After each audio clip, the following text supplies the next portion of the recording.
drove the 8 hours up here to come support her and be there for her, because we've kind of helped her. Really, she's made a video for Cageless that I can send out, but it was just all about supporting her and being there for her, and helping her see her worth. And now she owns her own brokerage, so we're just here to celebrate it with her.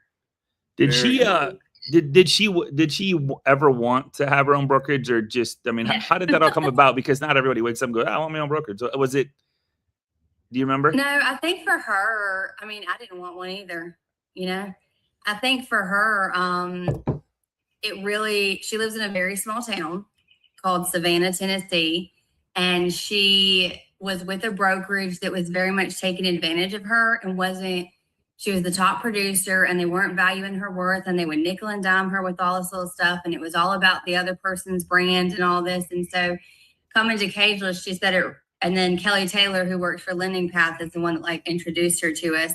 And having the Cageless support and having Kelly Taylor's support, she said, really just changed her life. And it let her see that she was worth breaking free. And like I used to tell her, I'm like, what you're not changing, you're choosing. Because she would complain about this broker and how they were treating her and everybody else. And I said, I understand, but if you're not changing it, you can't keep complaining about it if you're not going to do anything about it. Now, did I expect her to go open her own thing? No. So when she dropped that on me, I was very excited for her. But so it's her and one other agent right now. And we've talked about like being picky about who you hire, but she's just killing it. And I'm very, very impressed how much of a different person she is. Wow. She was always very kind-hearted, but like the confidence it's given her and pushed her to do it. So that to me is what the magic of Cageless is it helps people see their worth and what they should be leaning into. And I'm just really excited to see her today. Yeah, that's exciting. We got to see her a couple of times, like in person. We'll talk on the phone all the time, but I'm really excited to go celebrate her. She's built a beautiful office. Her husband's in construction. So oh boy, there you go, man. That always helps. Yeah, that always helps. So, and that rolls right into John. John and Tzedi are both part of Be Cageless, and I put the link in the chat there. John, we got a couple events coming up, and I'm excited about it. So we're going to Johnson City, Tennessee, and then Knoxville, Tennessee the day after. And I'm excited to hang out with you guys. So if you guys are anywhere near there, it's 1,000% worth the drive. I can't wait to. And then we got another one coming up in Orlando. So we'll tell you more about that later. But John, man, tell us about these events, man. Because you're changing lives. And I'm just honored to call you a friend and a business partner. No, I appreciate that, man. Yeah, we're getting some traction, and we're creating more stories. I think anything in all of our businesses, guys, it's all about creating stories. Don't chase the numbers, chase the stories, and the stories will just come to you. We're creating a lot of really interesting things happening right now, seeing some great results. But yeah, we're doing small workshops, more of an intimate feeling. Our goal is to try to get around 20 to 25 people in the workshop. But whether it's one or whether it's 30, we're doing some pretty cool work. What makes it unique is it's a real estate agent and a mortgage broker or a mortgage consultant doing the workshop together. So you're getting both sides, but the common theme between the two is that we want to create a business that attracts. And I think that's where our business is going right now, to be honest with you, is some of the old school methods of getting some business in the door still works, but I think we have to mix it up a little bit and we have to create a business of attraction. And that's what Cageless is all about. And Cageless is really just the theme of doing what you love doing and how do you tap into it. And we actually help you figure that out. I think the best I've heard it being described is creating your own blueprint for success, not someone else's. Love that. Love that. And there's no cost to attend these things. So there's you actually get a lunch out of it. You get a lunch. Okay. So we get get a lunch. Yeah. All right. We have sponsors now, and I'm excited about the one in Orlando. We are actually partnering with MortgageCon, and MortgageCon is public now. It's public. Yeah. That's public now. As of yesterday, it's public now. All right. Yeah, we'll do like an official announcement, but I think anybody that logs into MLO Live, they get the first taste of it. So yeah, y'all get the tea first. Y'all get the tea first. Yeah. August 4th and it's going to be held Orlando hopefully. event. Yep, we're Day working before on. FAMP. Yep, the day before FAMP, All right. and we're going to do a workshop. And There will be birds. There will be birds. I heard there's birds. Because you know, you gotta let them go, baby. Mortgage Con gotta be extra. if you haven't been to Mortgage Con, you try it, go, because it's a little extra, and so they're going to help us make cages a little extra too. So we're sporting the flower shirts today. We're going. That must be it. We must have been feeling the vibe. I love it. I love it. All right. Good stuff, man. So I'm glad that is public now, and I can't wait to see you guys in Orlando as well. So that'll be off the hook amazing, man. I'm excited about that. And it's being held at Disney, right? SeaWorld. SeaWorld. Oh, SeaWorld? Yeah. Oh my God. Yeah, we're gonna be at SeaWorld. We'll swim with the I don't know if dolphins, we're man. supposed to say all this yet, so I don't go Well, whatever. We're so excited. Yeah, right? excited. I know, I can tell, Yeah, man. we're I'm gonna be excited at for you SeaWorld. guys. That's Can't really wait to- excited. I didn't know there were birds at SeaWorld, but apparently there are. So. And there's no cost to it. Is there a cost to attend the one in Orlando? No, Okay. it's been sponsors. Okay, Sponsored sponsors. Okay. Yeah. So, man, if you want to come to God's like, Florida, put me top of the list. Let's go. well, I mean, if you want to come to Florida in August, it's a great time to be here. So it's kind of hot, but cooling down. It's nice. It's nice. Hey, and I'll have my boat. Maybe we can take some people on a boat down there. Heck yeah. We'll just grab a little cruise. All right, cool. All right, so let's get into the topic. What agents want, Tzedi? Like, what are we doing wrong as an LO? What? How do we fix this? Because why do we get ghosted? Why does nobody respond to us? I think some of the, and just to give myself a little reason why I can speak on this, is I do own a brokerage of 32 agents now, and a lot of them are newer, 3 years or younger. Like somebody put in there, those are my favorite, the ones that are 3 years or younger. So I feel like I'm not having to unteach bad habits, right? Yeah, right. Yeah, and egos. But anyway, I think the thing is, we try to stay and I'm going to go into the term "stay in your lane," because I feel like that term is used so much, and we tell each other to stay in our lanes. And really, we need to look at this as a partnership, right? So if you've ever seen the way that John and I work together, because he's my lender, he's my go-to lender. People were saying, "Oh, y'all are like the poster child for what an agent-lender relationship should be," because we really see it as a partnership, not as he's a vendor, right? So we don't just need another lender. We want you. Okay, the issue that we have is we want y'all to make sure we look competent. Okay, all right. In front of our clients. Okay. So the big problem is a lot of agents aren't trained on lending, like at all, because we stay in our lane, right? And they just want to pretend like it's not even a thing. Yeah. And also, nobody's really supervising these people. So every deal that we're doing is we're just guessing. Okay. You know? Okay. We're just going out here writing contracts, guessing.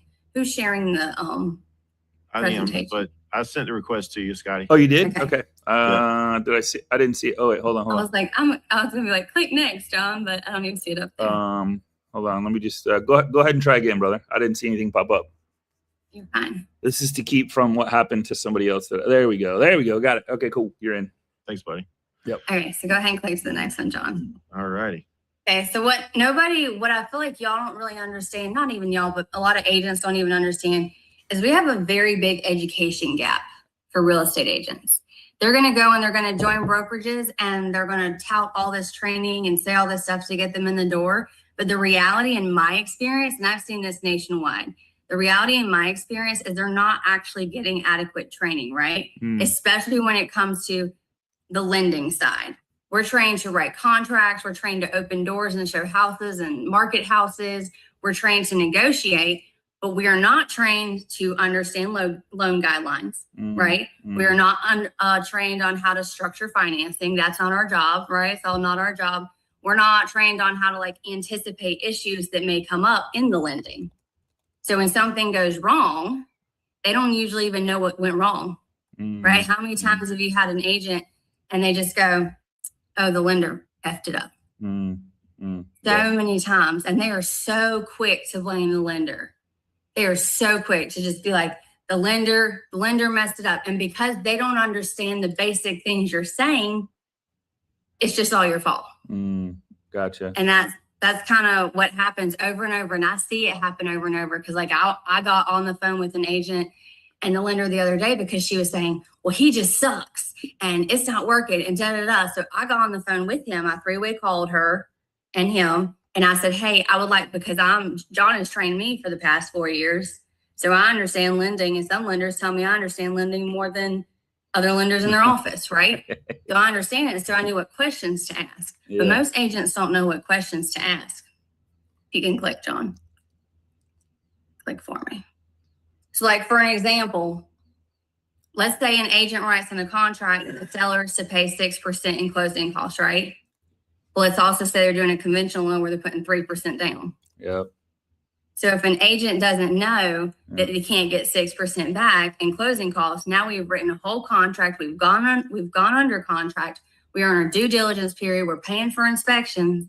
We send that contract off to y'all, and our our buyer thinks that they're only having to bring so much cash to close, and all their closing costs are being covered, right? And we've already advised them, oh, we can probably get your inspections refunded with this amount. This is a great amount, da da da.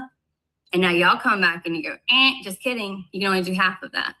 So now we're having to rewrite contracts. Now the seller is annoyed. Now the buyer might not even be able to buy that house because they didn't have those cash funds, right? And now your agent looks stupid. Gotcha. Right? Another example. Let's say you have a VA loan. Not yet. Oh, not yet, John. Let's say you have a VA loan and the buyer's agent doesn't know that you have to have a clear CL 100. So we get through this whole thing and we don't bother to negotiate it. And then we get a little email from your LOA saying, please send us the CL 100. And we send it and it's not clear. And we're a week before closing and now we're scrambling. And I have seen this happen so many times. Okay. Another one, like we get your pre-approval. It has one number, but we don't know that you've had the conversation of payment. There have been so many, not with John, I won't say that. There's been so many times that I've asked a client, do you know what payment that's going to be? Oh, no, we didn't talk about that. Wow. So now they go have the payment conversation and our budget's 50 grand lower, right? So now so I'm writing offers based on this other one that we did because I know to ask, we're okay. But most agents don't know to ask, right? Yeah. We're also talking about like, what about taxes and insurance and HOA? Are we at the tippy top of our budget? Do I need to be aware of if we have an HOA? Do I need to be super aware of if we have flood insurance? Like, are we touching the top? And if we haven't had those conversations and y'all haven't educated the agent of what's necessary, and I'm going to give y'all like a list of exactly what to send them if necessary, like things are going to fall apart. And they're not falling apart because any of us don't know how to do our job. They're falling apart because agents are just out here guessing. They don't know. Right? Yeah. All right, click for me, John. Okay. I think the thing that we try to separate is we try to act like it's like a relay race. Like I take my part, then I hand you the baton, then you take your part, then you hand the baton back. But it's really more like a group project, right? We all need to be involved the whole time. So when agents are guessing, they're still having to act. They're out here. We're out here being pressured to write offers, to go show this house, to go write this offer. So we're just going to assume, hey, you said my client can do 300. My client's doing 300. You said, oh, they need some closing costs back. That gave me no direction. None. So many times, y'all, my agents are telling me, well, the lender said this. And I'm like, well, did you ask? It would be so nice if we didn't have to ask. And that's kind of what I'm going towards here, right? The more tools you give us, the better contract we can give you and the less drama we can give you.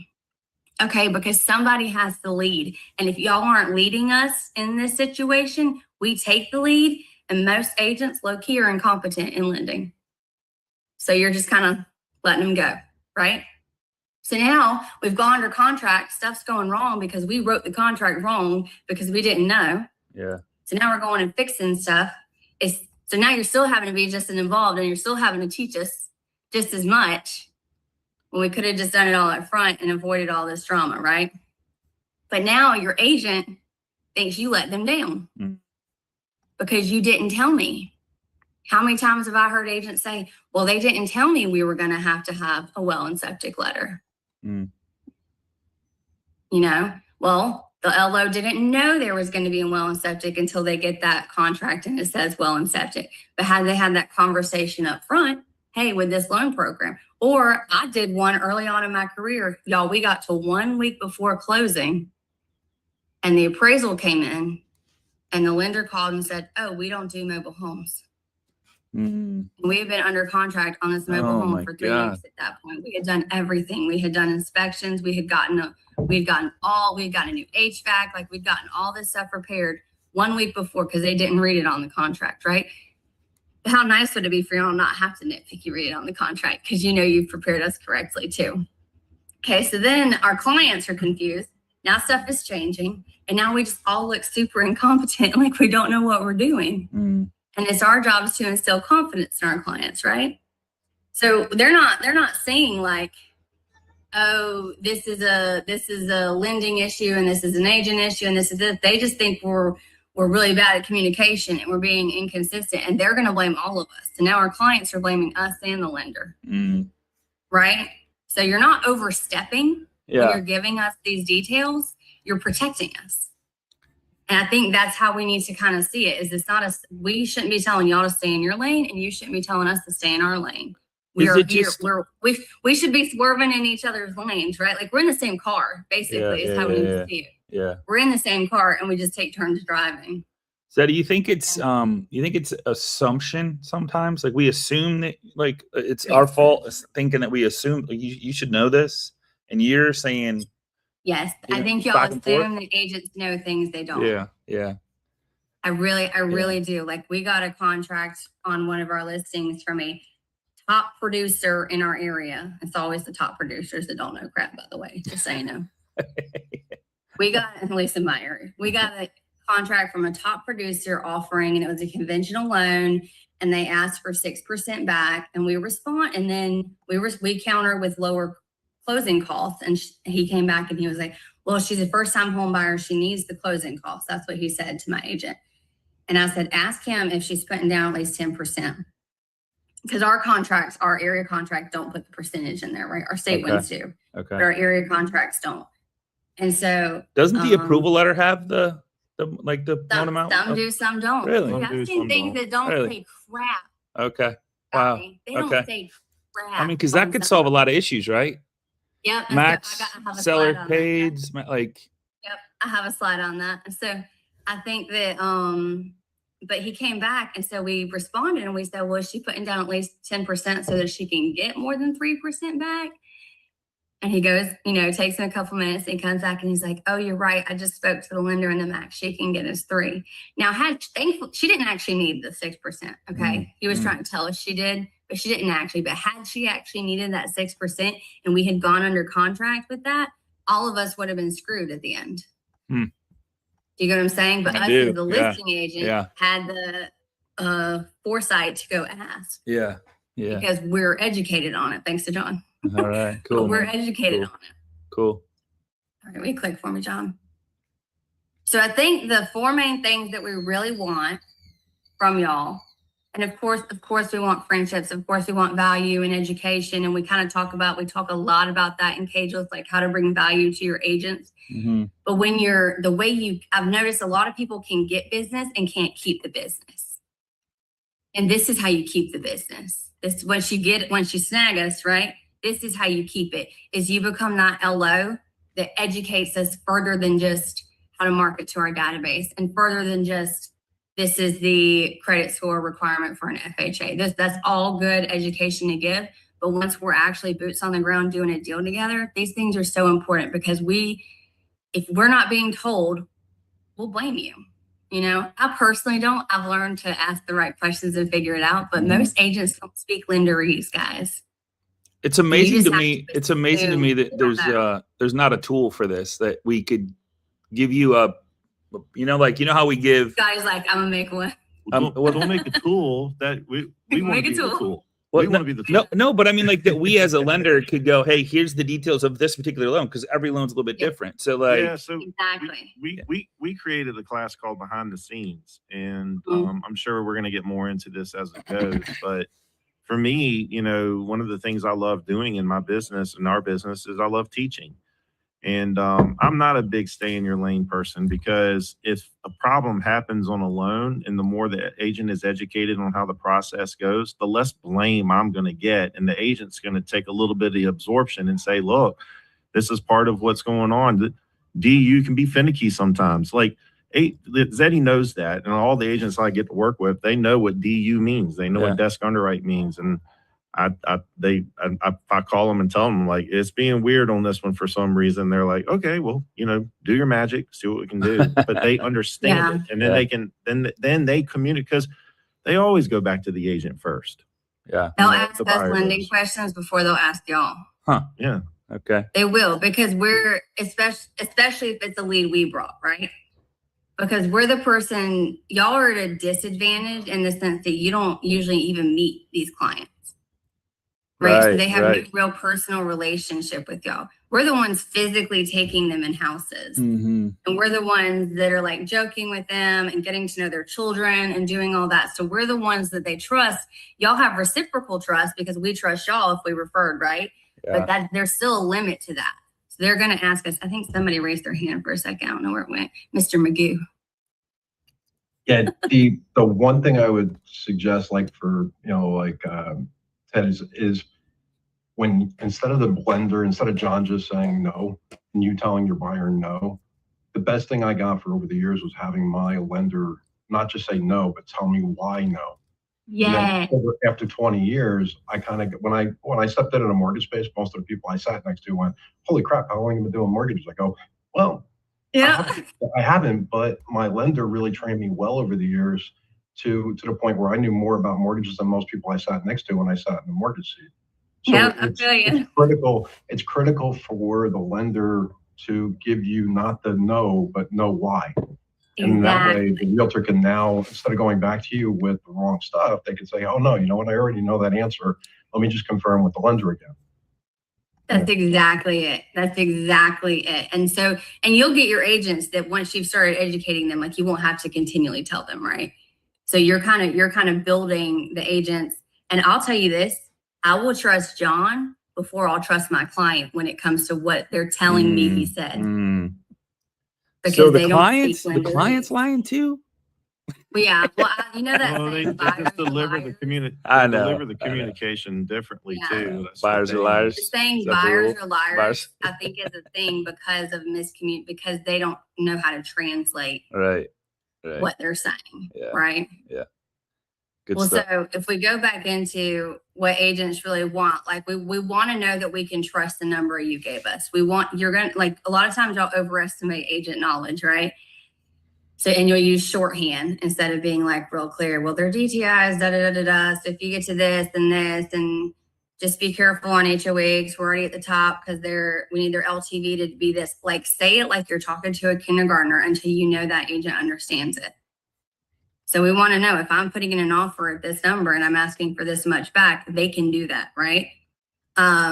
We also, like he said, answer the question, not the risk, right? So explain it in a way that I can confidently repeat it. There you go. If that is how I need it explained, in a way I can confidently repeat it. So I need to understand. So that way, if they ask me a follow-up question, I know how to answer that follow-up question. Because you know what else this is going to do? This is going to protect your time, and it's going to protect your phone blowing up with 20,000 questions because I don't understand what they're asking me.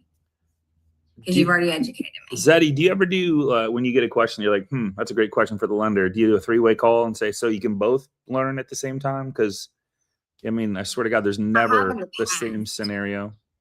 Yeah, I have in the past, and I'll encourage my agents, or I'll say, hey, after they talk to them, make sure you call the lender so that you understand what it was too, for future reference, Yeah. And that way you're on the same page. Like, I encourage my agents to make sure they're on the same page as the lender, because if we are having a united front, our clients are going to feel more confident. Because even when something goes wrong, if we're both telling you the same thing, you're more confident in the team that you've hired. Yeah. Right. Yeah. So I think agents also, we want y'all to protect us. Like, don't make us look stupid. Like, we're a team. Please tell me so I understand, so I don't look stupid because I wrote a contract for 6% and we can only do 3%, right? Yeah. And then also, like, give us guidance. Say, hey, we're going to need this amount in closing costs. We're going to need this inspection done. John, will you click for me? Mhm. And so I think the things that we need from you, but rarely get, surprisingly, I'm sure all y'all give all of these every time because y'all are amazing. That's why you're on here and you're trying to grow your business. But things that I have seen, I've seen pre-approval letters that do not have the loan type. I've Crazy. seen pre-approval letters that don't tell me that there's a co-signer doing it, so I'm not writing them on the contract. Oh my God. Yeah. Okay, like those are the basics. Please put them on there. Please.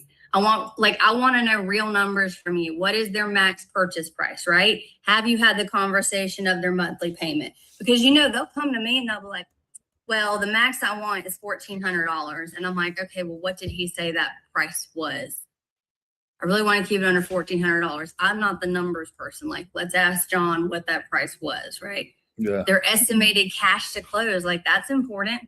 Because if I'm talking to them way more, I'm there with them. So we're having that conversation. Their down payment amount, some contracts require you to put the down payment amount in there, right? But if I know down payment amount and I'm educated, I also know what max concessions I can get. Estimated closing costs. Please just go ahead and give those up front because you do not want me calling you on a Saturday asking for estimated closing costs when I'm trying to write a contract. This protects your weekends, right? Because that's when we're doing most of our showings. Yeah. Do our buyers have flexibility? Like I will have a conversation and I'll say, okay, so I know they want to stay around 250. I'm also, because I'm educated, I'm aware that the difference between a 250 payment and a 260 payment is not very much. Right. So is my client really approved? And I'm never the person to try to push the budget, right? But is my client really approved for like 260? Because if I find a 260 that's exactly what they want and they're willing to pay a little bit more per month, because buyers think that like $5,000 more in their mortgage is going to make their payment significantly higher, and it barely touches it. Like we all know that. We all know. So are we really approved for more? Or are we tipping? Are we at the top? Right? Limits that matter. Max seller concessions allowed. Like that's the biggest thing. Please just tell us. If they don't know, please just put it. Yeah. Max seller concessions allowed. That one I've seen bite dozens of people in the butt. We had a situation the other day where we actually told the agent when we needed all the seller pays, on the deal, and and it was a short sale and she didn't do it and got it accepted. So it was, and she was very clear. So it's like, and it was on the approval letter. How do you get through that? Now you got to go back to the set listing agent, the bank, like, hey, we got to raise the price because we need this. You got to change everything. You got to change everything. Yeah. And she just didn't I don't know if she's just, so new, didn't understand, the seller pays, whatever, but it was on the approval letter. So. Yeah. Yes. Sometimes you just can't fix people not reading. Like you got to do them. You're not writing it. Okay. But also property guidelines. If this thing won't accept mobile homes, it has to be in a certain area. 90-day flip rule, y'all. 180-day flip rule. Like those are important, and so many people don't know them. Flood zones.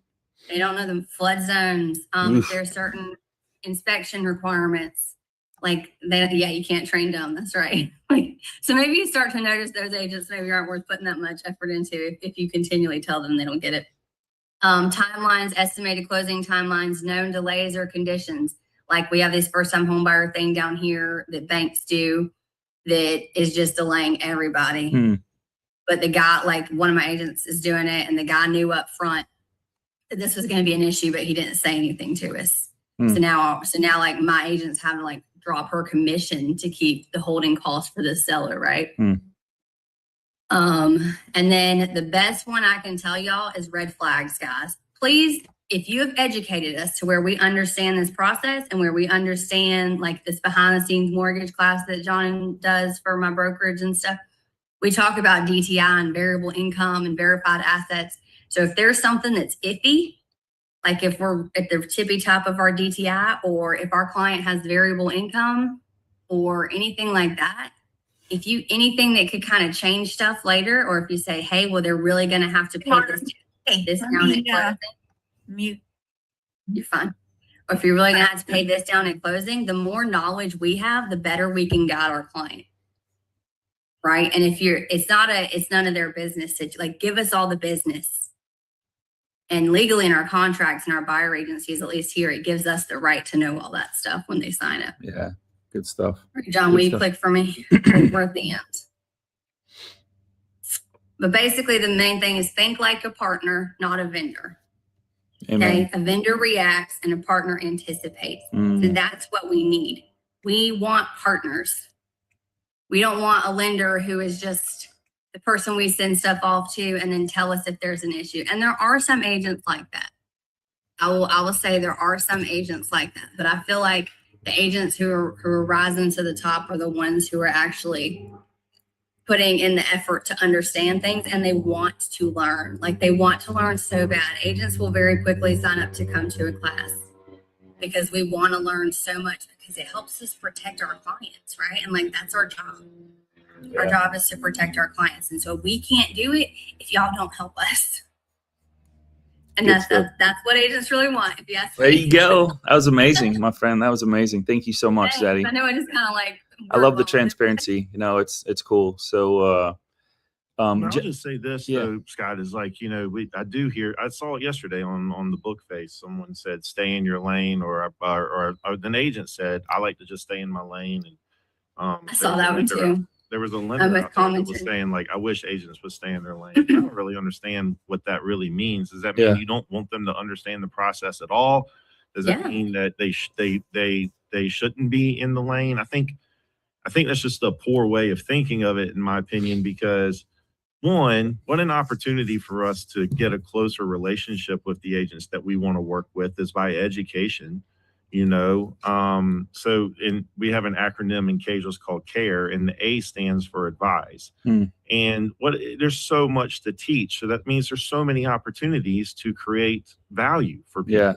Yeah. And, you know, they don't want all the other crap that we think that they want. They're sponges, and they want to be better at their craft, and they want to deliver a better level of service. And in order for them to be able to do that, they got to speak the language a little bit that we have to do. So it's not an invitation for them to do our job.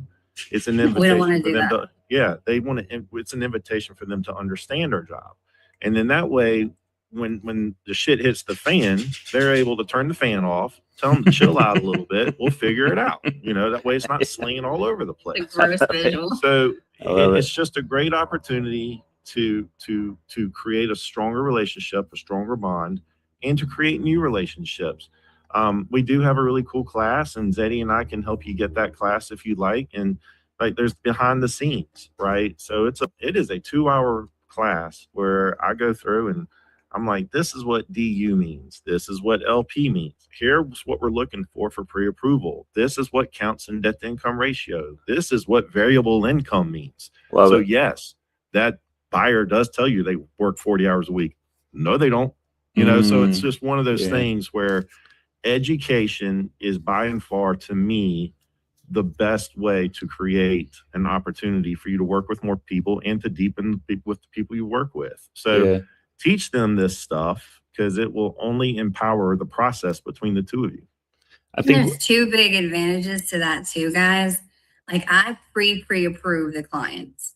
I will ask them, what's your credit score? Of course, I know Credit Sesame and Credit Karma is not exact, right? But if they're telling me 4 something, you know, versus telling me 680 or 7 something, we're a little different, because we're the ones that they come to talk about if they can buy. And, you know, Credit Karma or whatever doesn't say you have to go to credit to or 700. So they'll be like, well, I really need to work on my credit first. And I'll say, what is it? And they're like, oh, it's a 685. I'm like, no, let's go. Like, go file your application. Let's go. But if they don't know that, like, that's the basics. But if they don't know that, they're just saying, oh, okay, we'll come back in 6 months. And like, you know, the reality of them coming back in 6 months is so low.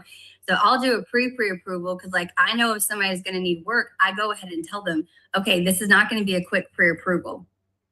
And then, so I've already prepped that. So you're not the one having to do the hard conversation, right? So then I send them, and I send a nice little note to John, and I'm like, hey, this person, just have a phone conversation first, because I don't think it's going to be worth pulling. I think you might need to send them to their credit repair guy or whatever, or they're really close to maybe just do some tweaking. But like, don't put it at the top of your list. You get what I'm saying? Because they're not going to be looking at houses this weekend. It's Friday. They're not going to be looking at houses this weekend. So if you need to push them to Monday, whatever, you know what I mean? And so we have that repertoire that I can do that. And then also we're having way less drama. Oh, that wasn't the second part. The second part was if you teach us, we become loyal. People become so loyal to the people who help them grow their business. Yeah. You're also adding, because you're adding so much value, we become so loyal to you because you helped us so much. Yeah.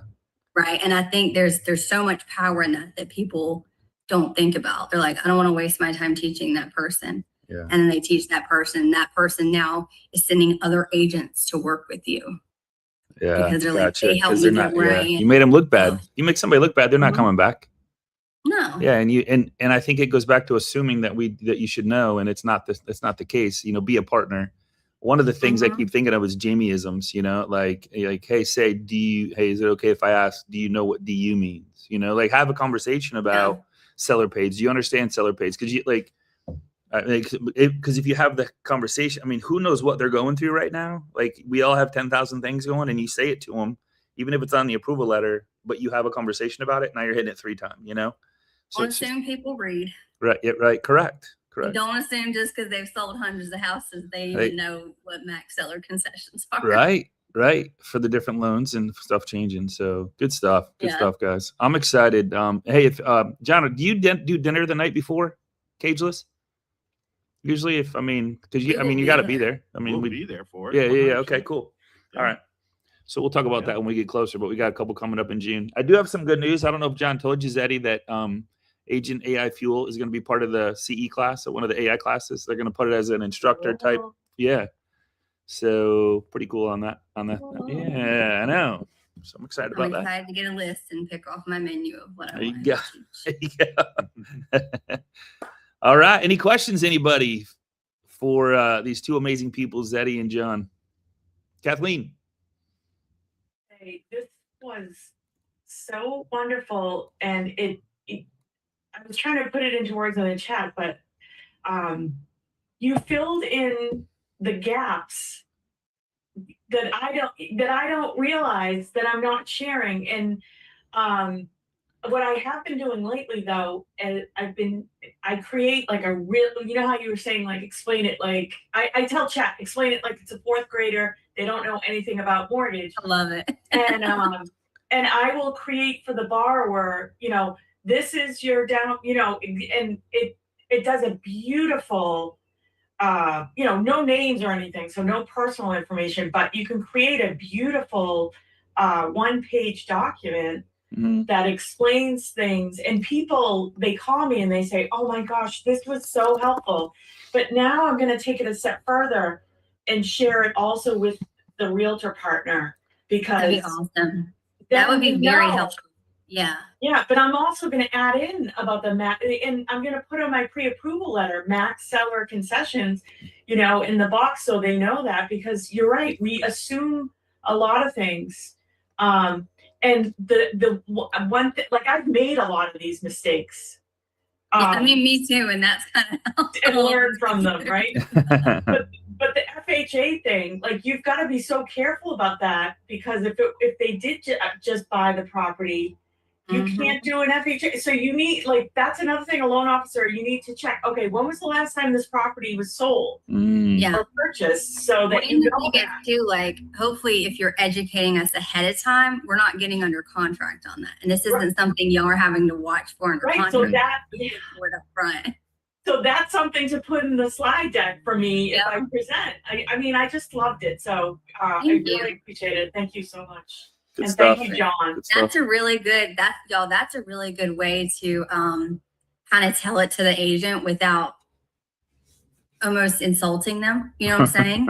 If you don't know, and just be like, hey, this is something I make for the buyer, and you just CC them on it. You know what I'm saying? Like, it's a roundabout way if you're kind of trying to dip your toes in to make sure you're not, like, that's a really good idea, Kathleen. Great idea. Like, you could say, like, I just wanted to let you know what, what your buyer's getting. Yeah, exactly. Yeah. That's a really good way to do it, especially if you don't know, like, if this is an agent who's going to be, well, I know everything. You don't have to tell me that. You know what I mean? So yeah, I've had agents say, look at section 19.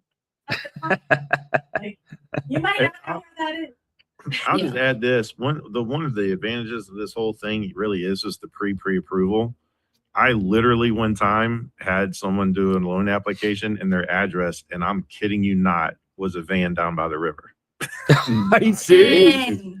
Because we have a river in Columbia, and he was like, I live in a van. I'm like, you live in a van? He goes, yeah, I live over near the water park. And I'm like, by the river? He goes, yeah. I'm like, you live in a van by down? Stop it. Oh my God. P.O. Box. He says, I just moved here though. And I'm like, And just- are you going to stay there tonight? Or it was like a van down the river. All I could do was see Chris Farley coming out. I love it. I love it. Anyway. All right. Hey guys, it's Thursday, man. I love you guys. I love hanging out with you guys, and John and Tzedi. You guys are amazing. Thank you so much for coming back on. I know you're here last week, so you guys have such good information. I'm really looking forward to do these cageless events with you guys and bringing it to your city. We're trying to get it big enough where we have a 2-day event. And so if anybody, because John and I both miss those. And Tzedi, I don't know if you're really part of it back in the day when we were doing 2 days all day and, or, a couple, I think 4 times a year, something like that. Yeah. I went to Mortgage Con. That was my first Cool. teeny kind of Oh, convention. and everything for else anything. after Mortgage Con could be a letdown. Yeah, I know. And John and I were talking, and Tzedi was on the call, and we're talking about how the best parts are going out to dinner afterwards with 7 to 10 people and sitting around the table and just like throwing stuff back and forth. That's where we get most. That's where I got most of the value from, was just hearing the raw stories, because during the events you don't talk too much, and obviously I did because I always got in trouble, but always got slapped by Tammy. Tammy always come up and slap me every time. So Tzedi, I'll just stay out of the room, man, because I can't stop talking. No, the cool thing about Cageless is it's a collaborative workshop. We That's cool. encourage y'all to talk. All So right. we're kind of trying to take that dinner vibe, and we're starting with lunch. Love it. Now, right? So Love we're it. kind of trying to take that vibe and make that the workshop itself. We just guide you through it. Yeah. Good. Presentation. Love it. You're All it's right. gonna be right up your alley. Right. I'm all in. I'll just So just down put a there, muzzle on everybody me. when Scott comes to. Put a muzzle on me. Yeah, I'll shut up. All right, guys. Thanks again for hanging out with us here at MLO Live Show. John and I are going to be doing some hardcore work on these events, so excited to see you there. If you're anywhere close and want to drive and hang out with us, let us know. We'll meet up for dinner the night before. John, it starts at 12, goes to 5. Is that what you're going to do now? 12 to 5. So I think we said can 11 for the one in Orlando. Okay. Starts at Orlando, but 11:30. They're all 11. Yeah. 11 Yeah, to they're all 4:30. 11. 11 to Yeah. 4:30. So We'll you guys start can with sleep lunch in. so And, we can kind of get to know each other first. And very then cool. Hey, We- Scott, Yeah. is there a way I can get a copy of this? I got distracted so many times during this, and Yep. it's fantastic information. So Yeah, if you go to mlolive.com, it's that takes you right to the actual YouTube channel. Give me like a couple minutes afterwards to put it inside of the MLO Live channel, but all the replays are there. okay, all righty, thank All right. you. All right, you're welcome.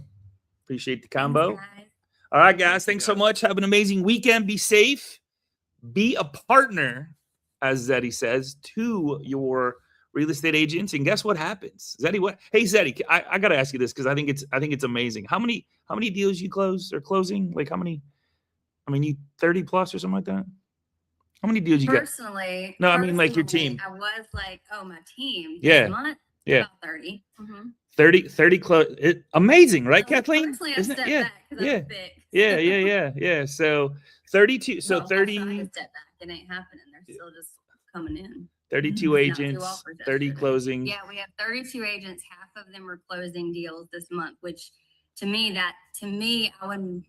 my goal isn't necessarily like volume. Like, yes, that's awesome and that comes, but I want every single one of my agents to be producing. And that to me, the fact that over 50% of our agents are closed and most of them are brand new, most of them are like, a bunch of them are 1 year or less, but most of them are 3 years or less. I just think that's Awesome. that to me is the most crazy thing. That's It's just that crazy. so many Good of for them are you. closing. So Good for you. We're in the top 14% of offices in our area. So Congratulations, my friend. Yeah, that's amazing. Good job.